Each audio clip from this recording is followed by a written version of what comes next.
तुझी निपज माझ्या गांधींचं हॉस्पिटल या काव्यसंग्रहातील 37वी कविता. कवितेचं शीर्षक तुझी निपज. कवी सुनील रामदास कांबळे. अर्थात माझी कविता तुझी निपज. नकोच आम्हाला दाऊ, नकोच आम्हाला दाऊ, नकोच आम्हाला दाऊ, नकोच आम्हाला दाऊ तुझ्या अस्तिनीत, नकोच आम्हाला दाऊ तुझ्या अस्तिनीत बेमालूमपणे,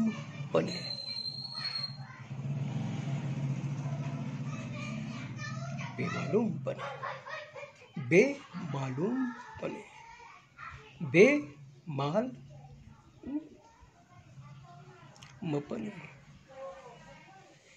बेमालूमपणे,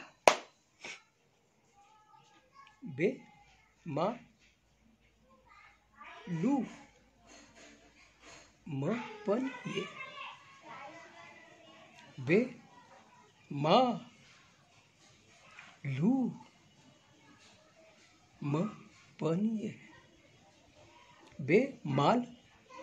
बेमालूमपणे.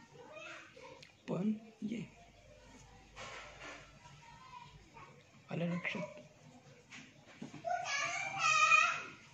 बेमालूमपणे. नकोच आम्हाला दाऊ, नकोच आम्हाला दाऊ, नकोच आम्हाला दाऊ तुझ्या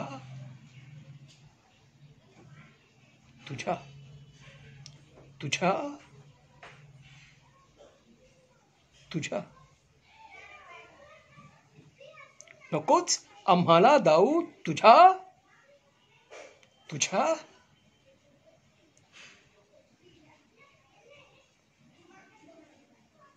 शास्त्रीय संगीत माहिती आहे? भीमसेन जोशी. माझे माहेर पंढरी आहे भिवरेच्या तीरी, आहे भिवरेच्या तीरी, आहे भिवरेच्या तीरी. माझे माहेर कुठे? पंढरीला आहे. कशाच्या तीरी आहे? भिवरेच्या तीरी आहे. भिवरा काय?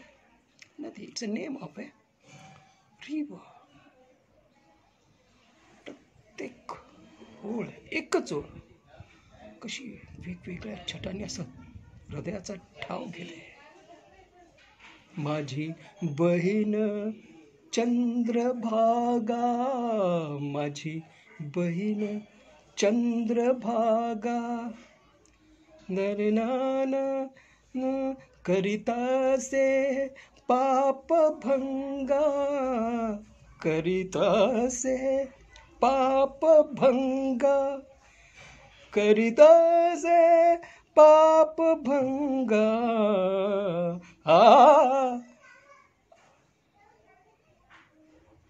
माझी बहीण काय करते? पाप भंग, पाप भंग. काय करते? पाप भंग.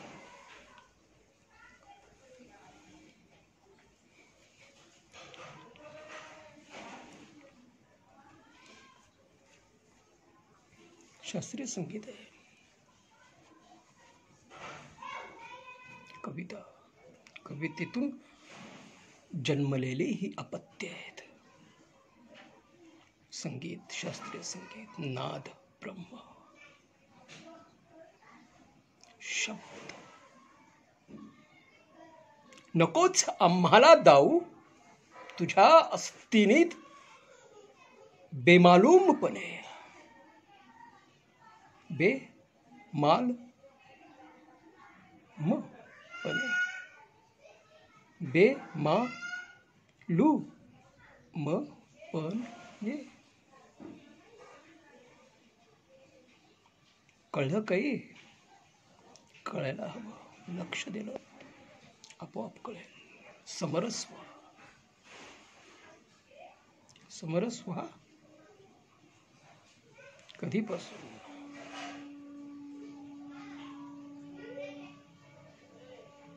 झालात तुम्ही समरस?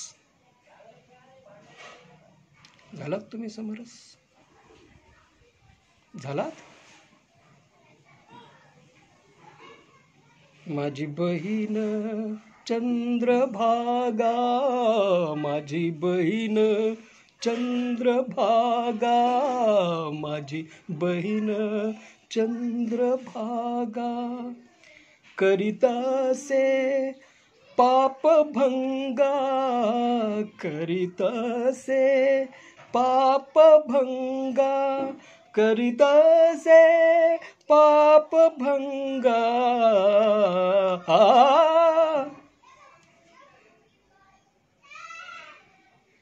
झालात? वा समरस वा. नकोच आम्हाला दाऊ तुझ्या अस्तिनीत बेमालूमपणे पोसलेल्या आपल्या विध्वंसक अण्वस्त्रांचा गैरवाजवी उर्मट धाक.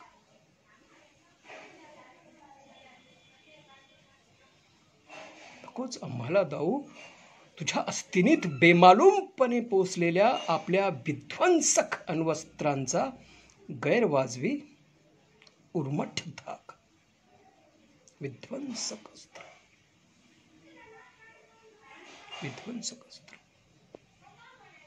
चाय पिणारा, चाय विकणारा, मला माहिती नाही, मी ऐकलं बातम्यांमधून, पेपरमधून वाचलंय की एक चाय पिणारा म्हणे भारत देशाचा पंतप्रधान झाला. देशामध्ये काय चालू आहे हे जाणून घेण्याचं यापेक्षा उत्तम उदाहरण दुसरं असू शकत नाही. चाय पिणारा व्यक्ती, चाय विकणारा व्यक्ती आणि त्याच्या ॲबिलिटीज काय आहे, तो अख्खा देश सांभाळू शकतो. ही झाली आपल्याला दिसणारी बाजू. आता ह्याच नाण्याची न दिसणारी बाजू, पाठीमागची बाजू काय असते? एक चाय विकणारा देश सांभाळण्या एवढा पंतप्रधान होऊ शकतो. मग जे IAS IPS आहेत, त्या IAS IPS मध्ये असे कितीतरी अधिकारी असतील की ज्यांची लायकी रस्त्यावर उभं राहून चाय विकण्याची सुद्धा आहे की नाही कुणास ठाऊक. मात्र ते IAS IPS क्लास 1 क्लास 2 बनून स्वर्गसुख लाटतायत. त्यांच्या स्वर्गसुख लाटण्यावर क्षेप नाही आमचा, परंतु ज्या पदावर ते आहेत त्या पदावर राहून निर्णय घ्यावे लागतात आणि ते निर्णय तुमच्या माझ्या सर्वसामान्यांच्या आयुष्याशी, सुखदुःखाशी, जगण्या मरण्याशी निगडीत असतात. आणि ज्यांची लायकी रस्त्याच्या कडेला उभं राहून चाय विकण्याची सुद्धा नाही, अशी लंपट तुच्छ माणसं जेव्हा IAS IPS क्लास 1 क्लास 2 होऊन तुमचं माझं भाग्य, त्या भाग्याशी संबंधित निर्णय घ्यायला लागतात, तेव्हा तुमच्या आणि माझ्या आयुष्याची दशा कुण्या पातळीला जाणार आहे याचा विचार तुम्ही केलेला बरा.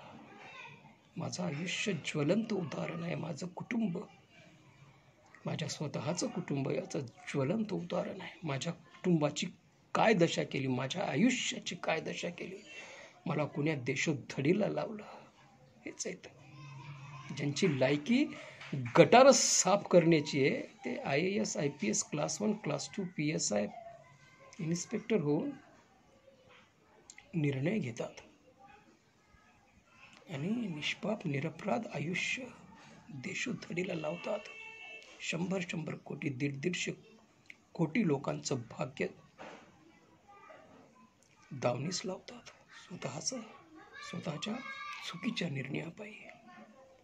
जेवढा वर जा पापाचा भार तेवढा वाढलेला आहे. ही व्यवस्थाच आहे तशी. नकोच आम्हाला दाऊ तुझ्या अस्तिनीत बेमालूमपणे पोचलेल्या आपल्या विध्वंसक अण्वस्त्रांचा गैरवाजवी उर्मट धाक. कधी कॉलेजचं तोंड बघितलेलं नसतं, कधी कॉलेजचं तोंड बघितलेलं नाही, आणि राजे पदवीधर झाले. विचारणाऱ्यांनी विचारलं, काय राजे पदवीधर झालात म्हणे? छाती बाहेर काढून राजे, अच्छा कोणती पदवी? राजे, राम राम तीर्थ. ऐकणारा तिथेच गारत. अरे विद्यापीठाचं नाव असतं स्वामी रामानंद तीर्थ. आणि राजे कशामध्ये पदवीधर झाले? राम राम तीर्थ. दशा आहे. देश सांभाळण्याची ज्याची लायकी आहे अशी माणसं रस्त्यावर उभं राहून चाय विकतायत, आणि गटार साफ करण्याची सुद्धा ज्यांची लायकी नाही असे IAS IPS class 1 class 2 PSI inspector होऊन या 100-150 कोटी लोकांच्या आयुष्याची माती करतायत. दुर्भाग्य. माझं स्वतःचं आयुष्य तुमच्या पुढे ज्वलंत आहे. नकोच आम्हाला दाऊ तुझ्या अस्तिनीत बेमालूमपणे पोचलेल्या आपल्या विध्वंसक अण्वस्त्रांचा गैरवाजवी उर्मट धाक. फाजील गर्व म्हणून नाही, तुझ्या अनिर्बंध फोपावलेल्या बेलगाम सामर्थ्याला, तुझ्या अनिर्बंध फोपावलेल्या बेलगाम सामर्थ्याला एक बेडर आव्हान म्हणून तर नक्कीच नाही. फाजील गर्व म्हणून नाही, तुझ्या अनिर्बंध फोपावलेल्या बेलगाम सामर्थ्याला एक बेडर आव्हान म्हणून तर नक्कीच नाही. तुझ्या भावी पिढ्यांच्या सार्थकतेसाठी म्हणून सांगतो.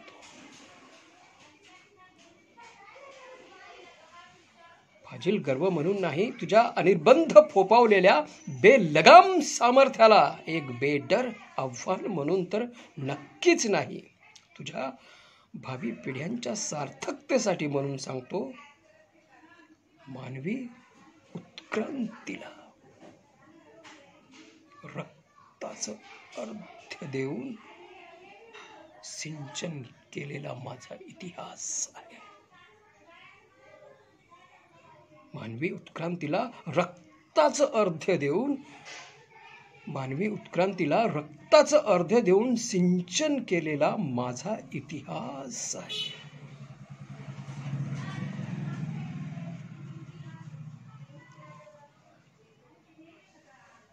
शब्दांचा किस काढत नाही. जी वस्तुस्थिती आहे तेच सांगतो. 500 सैनिकांनी महार बटालियनच्या एका तुकडीने, 500 लोकांच्या तुकडीने 28,000 पेशव्यांच्या सैन्याचा पराभव केला. शस्त्राच्या बळावर नाही,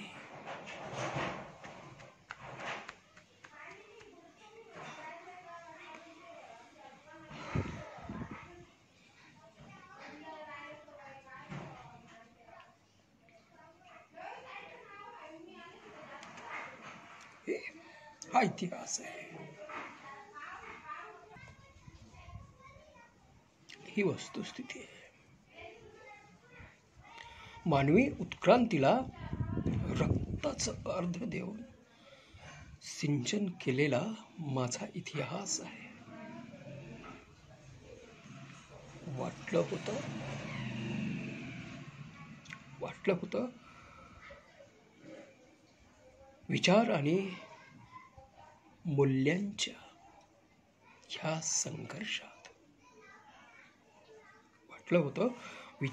मूल्यांच्या ह्या संघर्षात प्रत्युत्तर सुद्धा विचारांनीच देशील.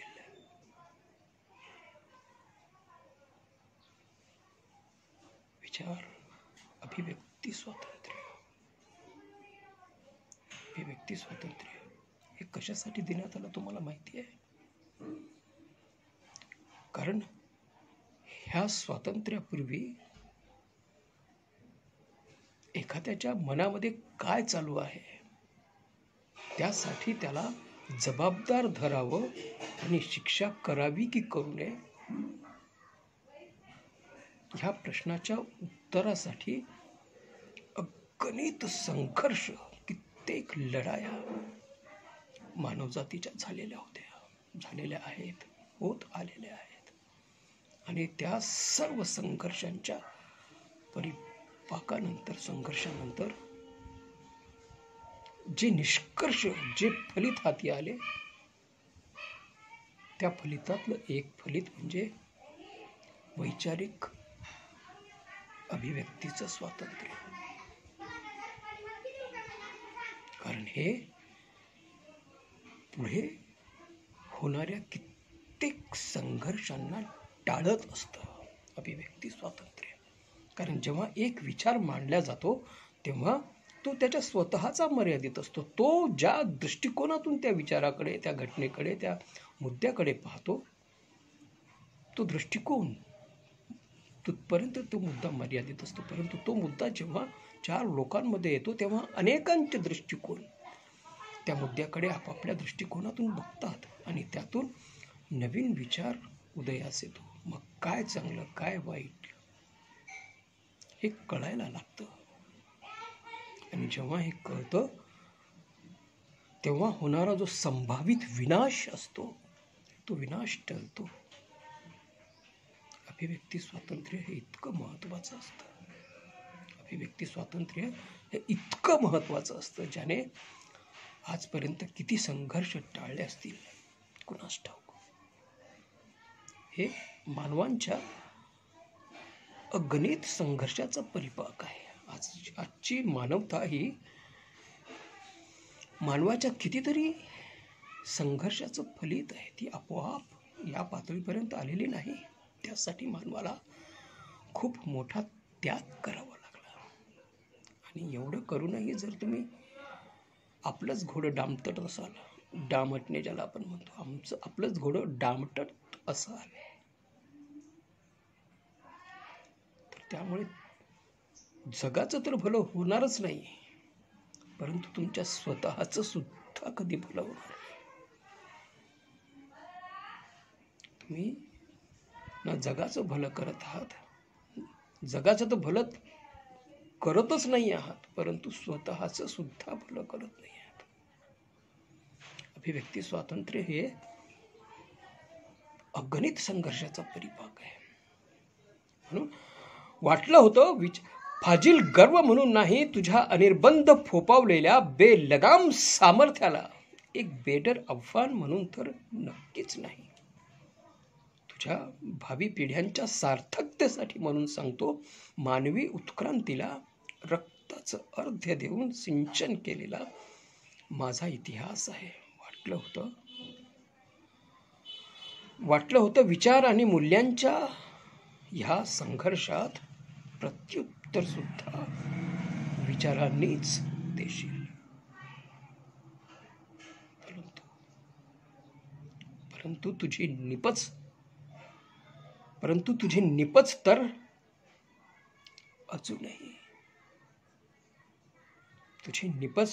अजूनही अगदी तशीच आहे.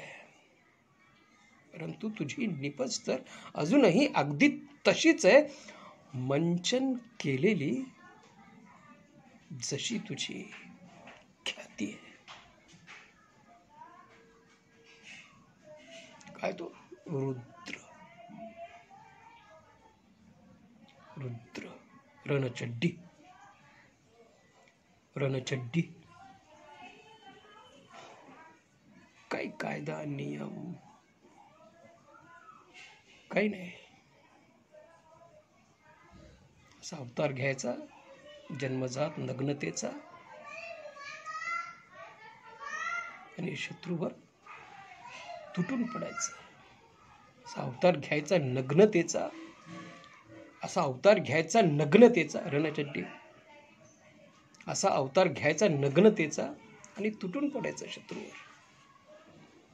काही कायदा नियम मर्यादा काही नाही. तुटून पडायचं. रुद्र फॉर्म आहे तो संघर्षाचा. संघर्षाचा फॉर्म आहे तो रुद्र. चंडी रणचंडी.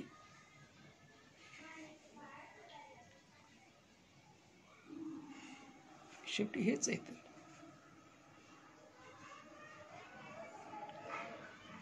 वाटलं होतं विचार आणि मूल्यांच्या या संघर्षात प्रत्युत्तर सुद्धा विचारांनीच देशील. वाटलं होतं विचार आणि मूल्यांच्या या संघर्षात प्रत्युत्तर सुद्धा विचारांनीच देशील. परंतु तुझी निपज तर अजूनही अगदी तशीच आहे मंचन केलेली जशी तुझी ख्याती आहे. मंचन केलेली जशी तुझी ख्याती आहे.